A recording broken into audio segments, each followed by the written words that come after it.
Guys, alam niyo ba 'tong klase na kahoy na 'to? Na ito ang lalaki ng bunga. Ano ba, ewan ko kung ang tawag dito ay miracle fruits ba? Yung nakakagaling daw sa mga cancer. Ayan guys, maraming bunga sa loob. Yun, malalaki. Ayan, yata daw nila to kasi ang parang balita ko gamot sa mga cancer. And guys, marami siyang bunga. Guys, yung mga nangangailangan nito, PM kayo sa akin. Comment kayo sa akin. Kasi ano daw to, magaling daw talaga itong hindi daw cancer, ang maraming klaseng cancer daw ang nagagamot ito ayon sa mga nakasubok na gumagamit nito. At din nga, nakakalakas ng katawan, sakit sa puso. Ayan guys, ang lalaki. Ayan, sa hika, marami daw benefit sa katawan. Ayan guys,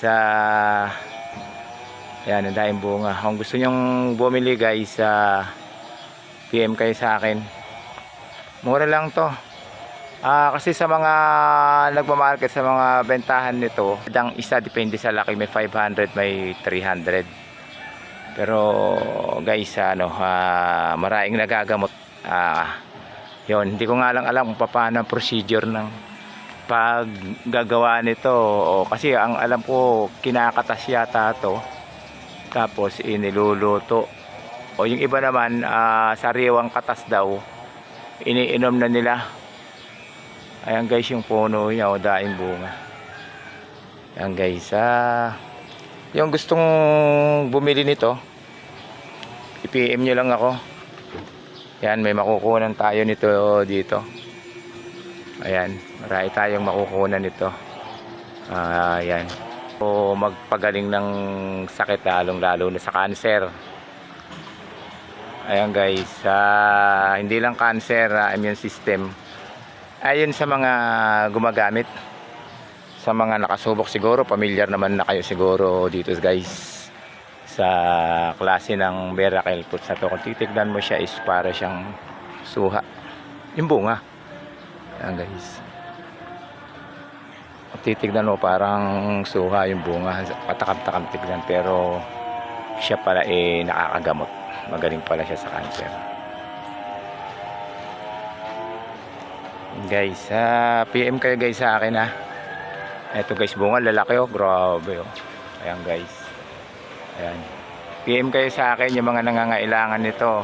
Deliver ko sa inyo. Tawad lang kayo. Kasi actually yung nagmamarket nito, kilala ko. Naghahanap din sa akin, tatanong ko saan pa makakabili, at marami daw naghahanap sa kanya nito. Ngayon, total, dito naman ako, nakita ko yung pwede nating pagkuhanan. Kung gusto nyo, rumekta na kayo sa akin para makamura kayo. Ayan guys, time ko yung mga ilangan kung gusto nyo. Yan, shoutout sa inyo mga kaibigan, na mga kamoto venture natin, na mga ka-rider natin. At shoutout din sa lahat ng ating mga followers, subscribers. Ito ang inyong kaibigan muli, si Manny Nibak. Nandito lang tayo.